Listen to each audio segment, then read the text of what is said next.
Pasabog na balita. Matapos ang ilang linggong investigasyon, lumabas na ang nakagulat na kumpisal ng umano'y gunman na sangkot sa pag-ambush kay Congressman Rodante Marcoleta. Ayon sa opisyal na ulat, mismong sa kustodiya ng mga autoridad naglabas ng salaysay ang suspek na nagdulot ng matinding pag-ugong sa buong bansa. Sa kanyang pahayag, ibinunyag umano ng gunman ang pangalan ng mga taong nag-utos ng nasabing pag-atake. At kabilang dito ang isang mataas na opisyal na ikinagulat ng lahat. Batay sa ulat ng pulisya, lumitaw sa kumpisal ng suspek na may mas malalim na motibo sa likod ng tangkang pagpatay kay Marcoleta. Isa sa mga binanggit sa umano'y plano ay ang pagkakasangkot ni dating Senate President Vicente Tito Sotto na ngayon ay iniimbestigahan ng mga autoridad. Agad namang naglabas ng alert order laban sa kanya habang patuloy ang pagtugis ng mga operatiba sa iba pang sangkot sa kaso. Ayon sa mga insider, may hawak na rin daw na karagdagang ebidensya ang mga investigador na magpapatibay sa testimonya ng gunman. Samantala nananatiling tikom ang bibig ni Sotto at ng kanyang kampo hinggil sa issue. Sa kabila nito, patuloy na humihingi ng hustisya ang kampo ni Marcoleta at umaasang lalabas ang buong katotohanan sa lalong madaling panahon. Ayon sa mga mamamayan, dapat panagutin ng mga nasa likod ng karumaldumal na ambush at bigyang proteksyon ang mga opisyal ng gobyerno na nagsusulong ng katapatan at reforma. Abangan ang susunod na update sa kasong patuloy na gumigimbal sa mundo ng politika.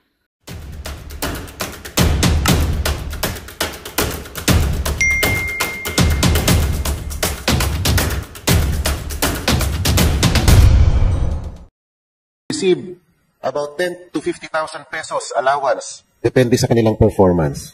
Would you confirm that, Madam Speaker, Madam Sponsor? Madam Speaker, Your Honor, again, the agency denies that there is an existence of 10 vloggers who earn that much, Your Honor.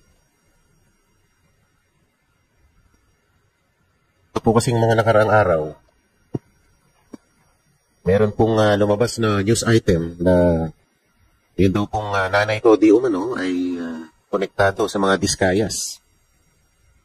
Isang report ng isang news channel. At tinignan po namin yung analytics. Talagang binuboost. Binuboost yung item na yun, yung news item na yun. Talagang funds were heavily poured. Wala ho tayong pakialam sa batas na sometimes you have to bend the law to be able to please the people. Mas mataas po ang taong bayan sa batas. Am I right, Secretary Remulla? Yes, sir. Mr. Chairman. Thank you, Mr. Chair. Yes, sir. Yes, sir. Yes, sir. All right. Reaction. TVPS nagbabalik. Reaction. Napakaganda po ng mga pag-uusapan natin ngayong mga kareaksyon. Mantagin po ninyo mga kareaksyon, habang si Bongbong Marcos ay hindi pa niya alam na kung ano nangyayari sa bansa, itong si BP Sara, kahit wala po siya sa Davao, ay rumiresponde po ang kanyang mga tauhan. Kaya dito mga kareaksyon, ang malaking katanungan po ng karamihan po sa ating mga kababayan ay talaga bang dapat nang patalsigin itong si Bongbong Marcos? At meron pa po mga kareaksyon na kumakalat na balita ay kumanta na po. Kumanta na po si Mayor Magalong. Nako mga kareaksyon, kumanta na si Mayor Magalong. At ito rin po ang mainit na bulong-bulungan dyan sa Senado. Yung pagpapalit po ng liderato ng Senado mga kareaksyon ay patuloy pong umuugong. Patuloy pong umuugong yan dahil nga mga kareaksyon, narinig po natin na sinampahan na po ng kaso ang mga bilyar. At meron po tayong impormasyon na nakakalap na kapapanganak lang ni Camille. Mga reaksyon, dito makikita po natin na talagang kapag bumaligtad po ang ilan sa mga mayorya ngayon, talagang matutuloy po ang magandang investigasyon at may babalik sa Blue Ribbon Committee itong si Senator Marcoleta. Kaya mga kareaksyon, sang-ayon po ba kayo sa ginagawa ni Bongbong Marcos na hindi niya alam ang nangyayari sa ating bayan? Tapos may lindol pa yata nung kagabi. Kaya konting tiyaga lang po. Wala. Ang mahirap dito, wala talaga tayo magawa sa panahon. At ayan mga karyaso, pasensya na kayo. Yan lang ang kakayahan ng presidente ninyo. Wala hindi niya alam, may bagyo, may lindol. Yata, may lindol yata. Pero mga ka-reaction, meron pong nanganganibang buhay. Meron pong nanganganibang buhay mga ka-reaction. Ako, ito ito, delikado po mga ka-reaction ito. Ayan mga ka-reaction, if Senator Ping Lacson and Tito Soto wishes to silence me, then I suggest they do it quickly. Information can leak at any time. Better to be safe, right? Mga ka-reaction, marami pa po raw impormasyon na maglilik na patungkol sa mga Diskaya at kay Ping Lacson. Ako, sabi kasi ni Ping Lacson mga ka-reaction, wala siyang kinalaman sa mga Diskaya. Oo, wala raw po siyang kinalaman sa mga Diskaya. Kaya dito mga ka-reaction, tingnan po natin sabi po kasi niya, talagang wala siyang kinalaman. Teka lang po. Dede lang. Kasi sabi niya na mayagpag yung mga Diskaya, 2016 to 2022. Sir, senador po kayo nang hindi niyo po natunagan that time? Hindi namin kilala si Diskaya nun. Ngayon nga lang nagsulputan Hindi raw nila kilala. Ngayon lang nagsulputan. Ang lupit po mga ka-reaction. Ito ayan mga ka-reaction Ngayon lang daw nagsulputan Nako, to all those messaging I am aware of Ping Lacson's involvement in the Pepsi Paloma case. Nako, ano ba yan? Ba't napunta na naman kay Pepsi Paloma? Nasaan ang Pepsi ko? To all those messaging I am aware of Ping Lacson's involvement in the Pepsi Paloma case, but he is not an old man with nothing to lose. It will be pointless to investigate him. His family on the other hand. Pepsi Paloma, Ping Lacson, ano kinalaman niya doon, di ba? I found something interesting information about his children. Meow. Anak ko, mga ka-reaction. Marami pa raw. Alam po ba ninyo si Congressman Meow? Hindi ko alam kung sino ang inspirasyon nito binanatan niya si Tambaloslos. Talo si Tambaloslos. Sinunod niya si Saldico, hindi na umuwi si Saldico. Babanatan niya si Bongbong Marcos, malapit na bumagsak. Itong si Pampilo Lacson tsaka si Tito Soto, bumagsak na si Tambaloslos. Sa bagay, nasa kanila na yung pera, Ayan mga ka-reaction, Claire Castro proposed budget 2.7 billion. Marcos 2026 budget plan has no hope. Nako, Claire Castro 2.7 billion sa PCO. Nako, pag-uusapan din natin yan mga ka-reaction. Si BP Sara meron lang 900 million ang Vice President. Tapos itong PCO, meron siya 2.7 billion. Di ba PCO nag-interview lang yan, PR lang yan ng Presidente. 2.7 billion sa PCO. Naku naman, grabe naman yan mga ka-reaction. Grabe yan. Grabe po yan. Senator Ping Lacson will go down in history as one of the worst senator in our country. He is no difference from the Diskayas. Naku, tuloy-tuloy po ang pagbanat, my intelligence network has informed me that a certain senator is plotting to end my life. Naku po mga ka-reaction, ingat ka, Sir Kiko Barsaga. Dako naman tayo kay Senator Jason why not, di ba? Senator Jason ito mga ka-reaction, mga ka-reaction, mamumura po dito si Rapi Tulfo, mamumura siya. Babasahin po natin kamuntik akong mapasigaw ng putang ina mo, Rapi. Malutong po yun, naka-capital letter pa yun. Basahin po ninyo. Sabi po ni Manong Jason kamuntik akong mapasigaw ng putang ina mo, Rapi. Kahapon habang pinapanood ko yung paliwanag ni Rapi Tulfo sa Senate Blue Ribbon urging ICC to place former President Rodrigo Roa Duterte under the house arrest for humanitarian consideration. Wika ni Rapi Tulfo, boboto sana siya ng yes kung mapapatunayan na tunay na may sakit nga ang Pilipino at dating Pangulo na detainee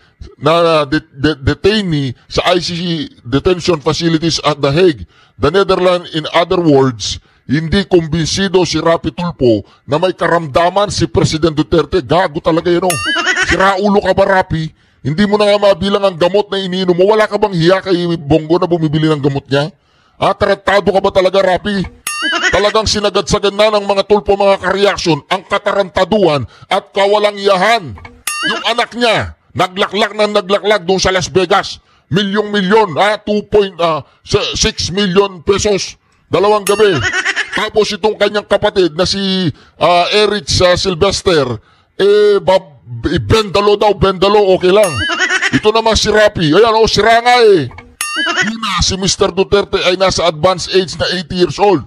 Presidente pa lang siya ng bansa noong 2016 hanggang 2022 ay may hinihinda na siyang dalawang karamdaman. Siya ay hirap ng lumakad at nakatungkod na lamang. 2 beses na siyang nawalan ng ulirat sa loob ng bilangguan ayon mismo sa mga personal ng ICC Detention Center. Gago ka ba, Rapi? Gago nga si Rapi, putang ina ka, Rapi, gago ka. Gago ka ba, Rapi? Parang hindi mo maiintindihan yan. Gagawa ka man lang din ng palusot, ginawa mo pang bobo ang sarili mo. Tatanda ka rin, tulpo, at maswerte ka kahit convicted ka with finality ng Korte Suprema ay hindi ka nakulong. Ipagdarasal ko na sana ay hindi mo danasin ang ganitong kalagayan pag sumapit ka sa ganyang edad. Kung aabot ka man sa ganyang edad, putang ina ka, Rapi, gago ka, taratado ka, animal kaot. Kung nagmumura ako, mumurahin ko po siya ng ganun. Kaya lang, hindi na ako nagmumura eh. Kaya hindi ko na siya mumurahin ng ganun. Ganun lang yun. Alam mo, Rapi, kung nagmumura pa ako, ganun kitang mumurahin. Ganito kitang mumurahin kung nagmumura ko. Gago ka, Rapi, taratado ka, putang ina ka, walang yaka, ganun. Kaya lang, hindi na nga ako nagmumura eh, kaya hindi ko na siya mumurahin ng ganun, di ba? O, swerte ka, Rapi, hindi na ako nagmumura ng ganun, ha? Kung hindi, minura na kita ng ganun. Ayan mga kareaksyon, ito pang si Bongbong Marcos na malapit na ma-impeach at mapatalsik, 20 pesos na bigas ni Junior ibebenta sa mga nasalanta ng lindol. Ipinagmamalaki po niya mga kareaksyon na magbebenta daw siya ng 20 pesos na bigas. Magkakaroon ng access ang mga pamilyang apektado ng malakas na lindol sa Cebu, Masbate at Eastern Samar sa 20 kada kilo ng bigas ni Junior matapos ipag-utos ni Agri-Secretary Laurel. Kung hindi pa lilindol sa isang lugar, Bobong Marcos, kung hindi pa lilindol sa isang lugar, hindi mo mabibigyan ng 20 pesos na bigas? Ganun na ba kaliit ang tingin mo sa mga Pilipino? Kung hindi pa magkakamatayan, hindi ka magbebenta ng 20 pesos na bigas? Habang si BP Sara ay umaandar na mga kareaksyon. Grabe itong Rapi tulpo na to, si Raulo. Si Rapi ka nga, si Rapi. O diba, si Rapi ka, loko. O, wala nang respeto sa taong bayan. Gago ka, Rapi. Ayan, mga kareaksyon. Meron pang iba. O yan, dito na po tayo. Meron pang ibang lugar na kung saan nagde-deliver kayo? Sa Aguado, dyan sa Malacanang. Aguado? Excuse me, Santo Matulog. Oh, sumabat si Pampilo Lacson, mga reaksyon. Ayan, oh. Sino Michael yan? Yung dating... Sumabat nung nabanggit yung Aguado sa Malacanang, sumabat si Pampi. O diba, dahil tatamaan na yung mga amo niya. Ang amo niya ay si Bangag at saka si Tambaluslos. Oh, sila yung mga amo nila. It's attached agencies for communications related. 1.4 billion, kay BP Sara 900 million lang. TCO na 1.4 billion. Ano ginagawa nila dyan? Di ba nagkukuta-kuta lang yung mga yan? Pambayad sa mga trolls. Oh, alam ko na. Pambayad sa mga trolls yan. Oh, alam ko na. Oy, ayusin yung mga trolls nyo. Wala silang kwenta. Dito, yung mga DDS, wala nang bayad. Wala. Mga ano kayo, mga panis. Activities. To be more detailed, 553.7 million pesos will go to PCO proper and 807.9 million pesos for RTVM. And the rest are scattered among your other offices. Yung 1.4 billion po na ito na hinihingi ng PCO ay mas malaki pa sa entire annual budget ng karamihan ng mga departamento ng ating gobyerno. O diba, kahit nga sa Vice President, mas malaki pa yan eh. Diba? Sa Vice President, 900 million lang eh. Paano po natin ito madedepensahan? Itong kung communications lamang for a year-long summit, bakit to makakapag buo ng halaga na bakit ito Google ika nga ng 1.4 billion pesos? Kung communications lamang ang trabaho ng PCO.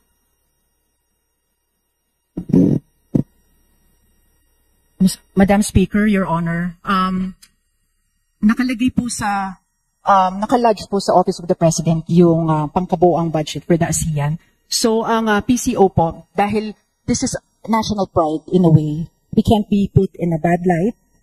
Andito po yung sa ASEAN po, there will be a lot of projecting our country externally on why we deserve to be nominated and elected also sa UN Security Council. So, hindi rin naman po tayo po pwedeng masyadong salat ang ating presentation. And also, the advertising rates po ngayon, we can provide the advertising rates for TV, for the billboards, for the radios. Lahat naman po yan naka-detailed dahil mahabaan po yung ating, hindi lang po yung on the specific date, but before, during, and after. Marami po yan mga pagkagastusan po sa mga advertising and consulting services po. Ngunit yung pong ASEAN ay nakalatag na rin sa budget ng Office of the President. Meron na rin budget counterpart ng DOT, ang DFA. So itong binabanggit kong 1.4 billion is for PCO alone. Hindi ko alam, hindi ko po maintindihan kung paano nyo po susunugin itong ganitong halaga. Kung communications lamang ang ambag ng PCO para ika nga maipromote itong ASEAN Summit na ito. Marami rin po, Madam Speaker, Your Honor. Marami din po, hindi lang po purely advertising expenses. Naka-itemize naman po, may training expenses, may consultancy expenses, communication expenses po, representation expenses, and also we need to produce in-house marketing content materials to showcase in certain international roadshows po. And marami pong materials na kakailanganin po during all this time, Your Honor. Thank you, Madam Speaker, Madam Sponsor. Nabanggit niyo po kanina, kailangan we should be able to project nicely before the international audience. Kaya lang po, we are being hounded by the biggest news that's been proliferating for the past few months. Ito nga pong issue ng corruption dito sa ating flood control projects. Na kung saan pati yata yung mga creditors natin, pati yung mga nagpapautang sa atin ay umurong na. Parang isang bangko sa Korea ay huminto na sa atin. Hindi na yata tayo papautangin dahil sa rampant corruption. Itong imahe ng ating gobyerno na hindi maganda, kumbaga. Ano ang naging role ng PCO para pabanguhin ang imahe ng gobyerno natin insofar as we are operating under a backdrop of a flood control scam to the tune of 545 billion hanggang 1 trillion pesos.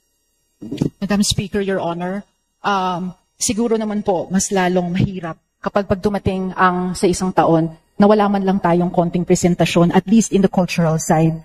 Kaya doon po ay talagang magko-concentrate po tayo sa ating mga national achievements in terms of culture and yung ating mga sa iba-ibang mga products po sa iba-ibang mga regions. Siyempre po, kailangan din natin ipresenta ang sariling bansa natin in the best light without highlighting what we are now experiencing po. So, mas lalong mahirap naman po kapag hindi rin naman tayo kahit papano maghahanda in terms of at least public relations. Dahil meron naman po tayo talagang ina-aspire na project, international milestone po na seat para sa United Nations Security Council. Hindi po ba dapat ang mag-spearhead nitong ASEAN Summit na ito ay ang DFA? Yung sinasabi niyong pagpapaganda ng pagpapalawig ng PR and public relations, ito dapat silang magtalaga nitong role na ito. Dahil ASEAN po, yan po ay ginawa para to foster a stronger inter-regional presence and stronger ties in between ASEAN countries. So dapat we should fall under the purview of DFA. O sinabi niyo po para makilala ang kultura natin, di ba dapat DOT po ito? Madam Speaker, Your Honor, this is po together po nag-work ang mga agencies po ng administration. Kasama po ang PCO, of course the DOT and the DFA will spearhead these. Pero kami po sa agency will be on the communication side. Mga content, digital content, media content po, para po sa pag-highlight po ng image po ng buong bansa. Your Honor. Thank you, Madam Speaker, Madam Sponsor. Noong 2023, 493 million ang budget ng PCO. And in 2024, it nearly doubled to 933 million. Only to be slashed to to 695 million in 2025.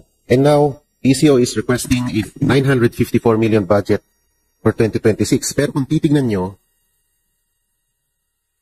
sa 287 authorized positions ng PCO, 166 lang ang napunan. The rest are vacant.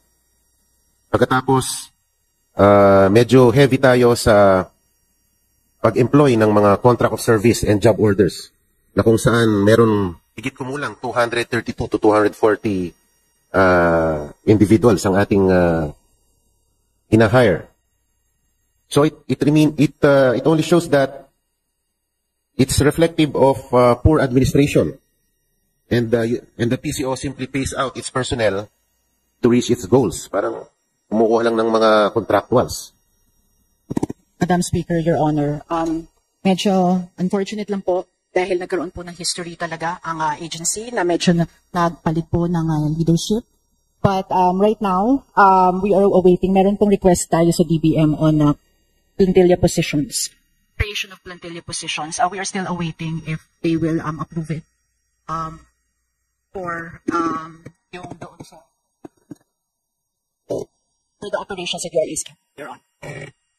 Naghihingi po tayo ng new positions pero 166 pa lang po ang field out of 287. Why the need to request for more positions?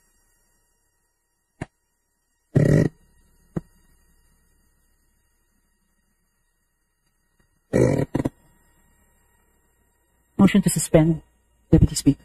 Motion to suspend. Session suspended. Hindi po sila makasagot mga kareaksyon. Or talagang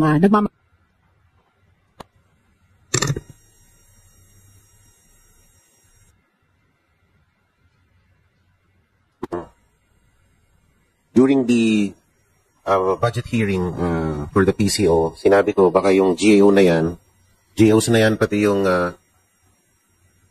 contract of service personnel, yan yung mga keyboard warriors ng PCO na madiin naman na itinanggi ng ating secretary. Pero ngayon ay nananatiling mahiwaga sa akin dahil sa aking paniniwala, itong mga job order na to at mga contract of service ay ginagamit talaga na keyboard warriors para mag-react at mag-comment ng maganda sa mga social media platforms ng administrasyon.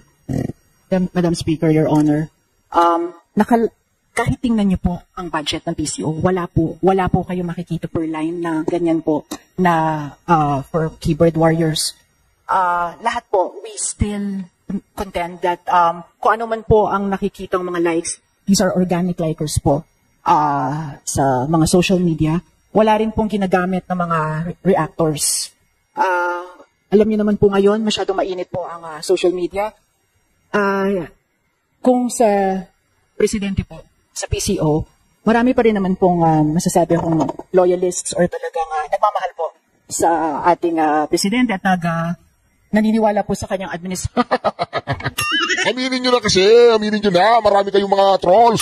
Si Bongbong Marcos na nga mismo ang nagsabi na nag-hire siya ng libu-libong trolls. Bakit pinapasinungalingan nyo pa? Aminin nyo na, mahirap magsinungaling, ma'am. Aminin nyo na yung mga trolls ninyo. So, hindi po yun na mga likers po o mga parang reactors po na ginagamit. Machi-check niyo po yan sa item. Wala pong ganyan po sa sinasabi niyong mga reactors po, Your Honor. Kayo po ba'y sigurado dyan na distinguished sponsor, Madam Speaker? Madam Speaker, Your Honor, yes po. Your Honor. Sapagkat meron po akong nakausap na nagtatrabaho dyan na bukod pa po sa kanyang 7,000 a month allowance, meron po siyang 500 pesos load allowance, and if their post reach a certain virality, meron pong platform specific bonuses na matatanggap yung mga creators natin at mga warriors. Let me read to you. Pag ang TikTok content po natin has reached 500,000 views, meron po siyang incentive na matatanggap na additional 5,000 pesos. Pag umabot naman ng 1 million views ang TikTok content niya, meron na namang dagdag na 5,000 piso. Sa Facebook, for write-ups and art cards, pag umabot ng 500 shares, yung art card mo, meron kang additional 5,000 pesos incentive. For video content, pag umabot ng 500,000 views with 500 shares, meron ka na namang tumataginting na 5,000 piso na pabuya o reward. Sa YouTube naman, mga 300,000 views ka lang, meron ka na namang additional 5,000 pesos na gantimpala. At bukod sa yung 500 peso na allowance sa internet or yung prepaid load nila or whatsoever. Madam Speaker, Your Honor, sinabit na po namin as requested ng committee hearing. Yan din po ang request nyo, Your Honor, para makita kung ano po specifically ang trabaho ng lahat po ng mga nakapasok po sa Presidential Communications Office. At wala po talaga. We really confirm, wala pong mga ganyan.